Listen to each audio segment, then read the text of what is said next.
Hello YouTube, we have a fun new video here for you guys. I know a lot of people have been asking about this, or I've got some requests on the old channel to do a review on this again. I've had a review back about a year ago, but then again this channel, we had it deleted at this point because somebody stole my information.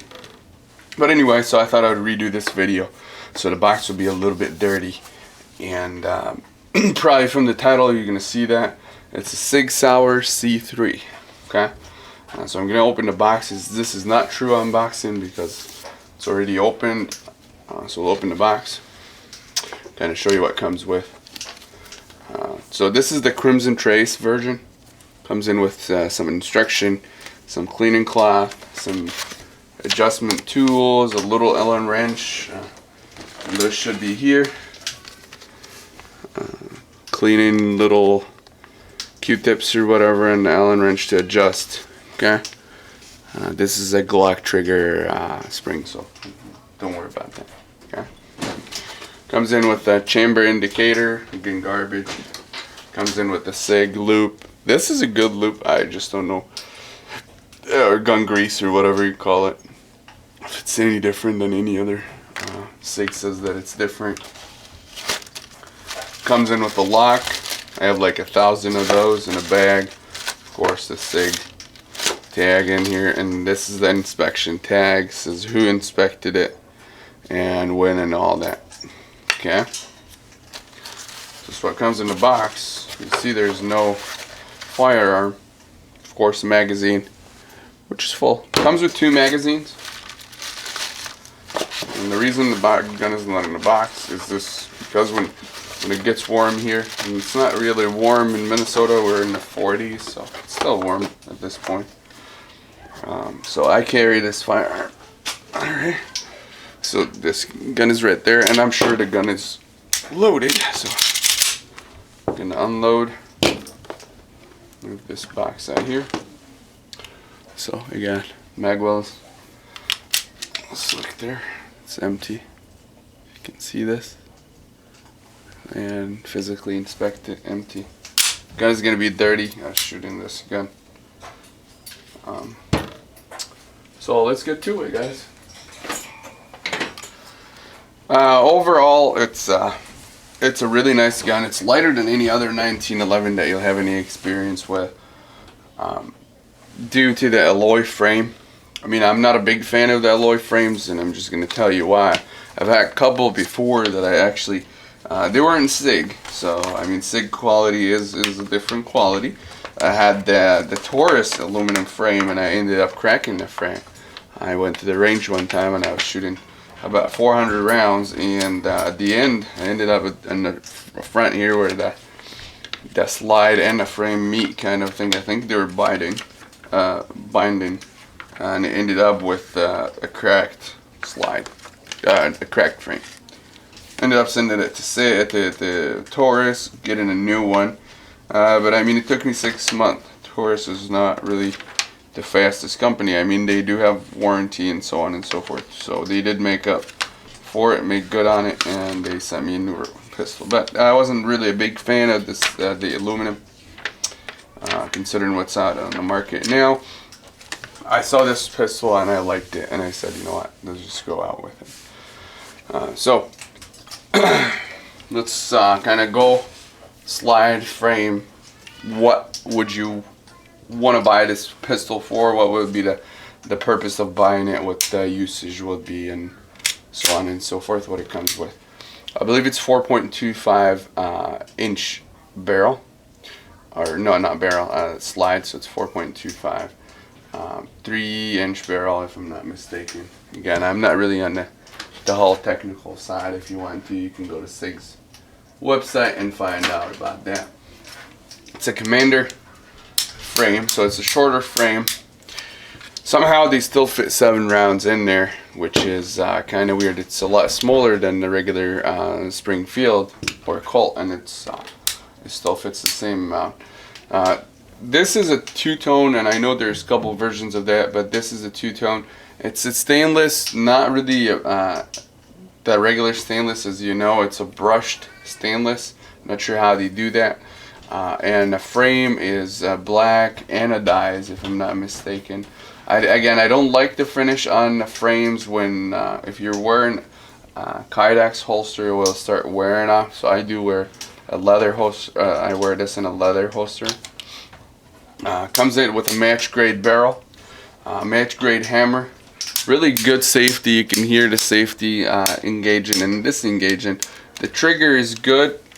Coming out of the factory around 5 pounds. Again, mine is around 4 pounds. I had some trigger job done on it. Very nice magazine disconnector here. Magazine. What? I can't. I'm losing my mind here today. Anyway, yeah, you know what it is. It's out there. You can reach it. Comes in with the Crimson Trace laser. That's gonna be up to you if you want a Crimson Trace laser or not. I like it if you're shooting in the dark or you need it for whatever to acquire a target. It's not really accurate if you're just relying on the laser. I mean, in a stress situation, that would be good to use. I find myself at the range turning off the laser so I can focus on the basics with the front sights. Okay. Frame to slide fit is really good fit and finish on the pistol overall. You got 25-inch per line checker in here. Very nice checker in up front. Very nice checker on the mainspring housing. Comes with a extended mag well, flared. 2 magazines, as I said. A lot of manufacturers now send you with 1. This is a steel mainspring housing, not like some others that do plastic. Again, quality. Some people have issues with the SIG because their external extractor, they're not true 1911 as the internal extractor goes. I have not had any issues with extracting as far as those going. I don't know anybody that did. As far as weight, again, as I said, the pistol is very light weight. That sometimes can impact your accuracy if you're used to shooting the normal 1911s, the heavy 1911s. This have a little bit of a kick. It's a shorter barrel, shorter frame, but also lighter frame, so it does have a kick. So it will be a little harder to control. Not too much. It's still a 1911 great trigger, it's a great overall pistol. Extended beaver tail. It's stainless again, same brushed. Comes with the Novak sights, night sights, very bright sights. SIG have theirs. I don't know what they call them. They call them something different, but SIG's night sights are very good night sights. They're very bright compared to any other pistol I ever had. All the SIGs that I ever had with night sights are really great. Again, I don't care for night sights much. If I can see my target, I'm not going to shoot. But the only reason I use night sights or have them on my pistol is really good when I have them on my in my room when I'm sleeping and I wake up, and if I need to pick up my pistol and I have heard some noise or anything like that, I can see where the pistol is pointing and move from there. So let's take the pistol apart and see what we have here. Again, make sure your pistol is safe. We're going to take it there. There's 2 different ways people that disassemble 1911s will do it, just in the most traditional way. Some will take the slide out, and then you'll take the whole slide and then disassemble it, and some would take it this way. This is the most common. Take it. I don't use a wrench or anything. Even if it's tight, I'll deal with it. So take the bushing, turn it counterclockwise here. That's the end cap, the bushing. Okay, now we're loose. You're gonna align the notches here. Push this, take down, and your pistol is disassembled. Alright, so it comes with a little short guide rod. In the near future, I'm gonna be replacing this. Again, this is, if you see, it's all dirty because I was shooting this. The barrel might be actually dirty too because I was shooting lead through reloads. I don't know if you can see this or not here. Actually, it's fairly no leading in there, so I don't know if you can see it or not. But yeah, pretty much no leading, a little bit dirt. Again, it's a match grade barrel. You can see you might have to do some little brushing. You can see where it's rubbing here. Alright, coming in contact with the frame. Sig does really some weird shit sometimes when they set up their frames and barrels. I don't know why they don't just... It's here's the deal. My 2 cents on this. A lot of people having issues with this. When you're buying 1911, you should be expecting a pistol that will function no break-in period. If I'm paying $1,000 or more, I shouldn't expect that I have to put 400 or 500 rounds through the pistol to get it to function and run well. I mean, I have no issues with this pistol. I had no failure to feeds, no failures whatsoever, and I think I have maybe about 1,000 rounds through it so far. But again, it's something that a lot of people run to this. So some finish like this, I'm going to polish this barrel again. You got your fire and pin safety, which in my opinion a shitty deal, but anyway, if you can carry it cocked and locked, that should do the trick. If you're a true 1911 fan and you've shot a lot of 1911s, you'll know that the fire and pin safety does hurt the trigger smoothness a little bit. So I don't know if anybody believes that or not, or agrees with me, but I've had this issue. The 1911s that don't have it are a lot better, smoother trigger, even with the trigger job. Not even that, even in taking assembling and disassembling the frame itself, taking the trigger, taking the housing, everything out, it's a lot easier to put it back together, because this little thing is a bitch to put back. Again, if you do it enough, it's going to be easier. The trigger is the regular trigger. I don't like this trigger. I'm going with all flat triggers, so it's all straight flat, which they have on their Scorpions. I feel it's a lot better that way. You get consistent pull anywhere you're going to put your finger on the trigger as far as that goes. The frame, again, as I said, I shot about 1,000 rounds. The only wear that you can see is just little here, little there, where the frame and the slide come meet on the rail here. Not much really that you can mention.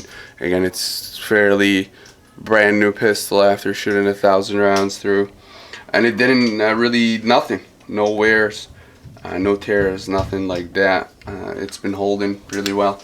Sig have a great customer service. Again, you might run into issues. I did run a couple of issues with them in the past, but they made it up to me. I mean, they ended up replacing the pistol or fixing it or something like that. But overall, I love the pistol. I mean, the weight is a little bit of an issue if you're used to 1911s and you don't want to deal with the kick. You're probably not going to go with this pistol. You're probably going to go with all steel, but with all the polymer pistols right now, I think you'll do really well having this. It's not really a lot of recoil for 45, but again, it's not like if you're shooting a Springfield Armory or Colt, that fully steel 1911. Alright, the recoil would be a lot more. This really will kick a little bit more. But overall, I would recommend this pistol so it's going to go for the purpose of purchasing this. This pistol would do really well if you carry it on you in the summer. So conceal and carry. It's going to conceal really well. You still got the longer slide, not really too short as of a slide. It's pretty much close to a full size slide in a shorter frame. So when you put in this pistol in a conceal and carry, you're actually not going to be printing much because your grip is shorter. Again, you can see I have a fairly large hand, and you can get a full grip on this pistol. All your fingers in there, especially if you put a magazine as well. Comes with that extended floor plate. Not really extended, but just that floor plate. You can get a good grasp on it. Now, with me going, I really ride my hand higher on the pistol. The laser, sometimes as you see the laser is on and it's not in there, so you have to kind of adjust where your finger goes. My brain goes in there, so I just have to if I'm pointing it. But that's why, again, I don't like the laser unless it's something at night or something like that. But that's about it, guys. So overall, it's a great pistol, great for the money. I think you can, with the problems right now, you can find them for about $1,100 to $1,200 in your retail store. You can find them online for somewhere around $900 to $1,000. You might even find them cheaper than that, but considering the time being, people going through guns like butter, it might be a little bit expensive. SIG gives you warranty, I believe, for a lifetime warranty, but it's only for the first owner, if I'm not mistaken. But again, I've sent them pistols in the past that I was the second or third owner, and they did fix. So I don't think SIG will have any issues with that. If you run into any problems with SIG, ask to talk to one of the supervisors, or just PM me and I'll give you some information on who you need to contact. I've dealt with them multiple times. But that will be it, guys. Thanks for watching. Please subscribe and have a great day.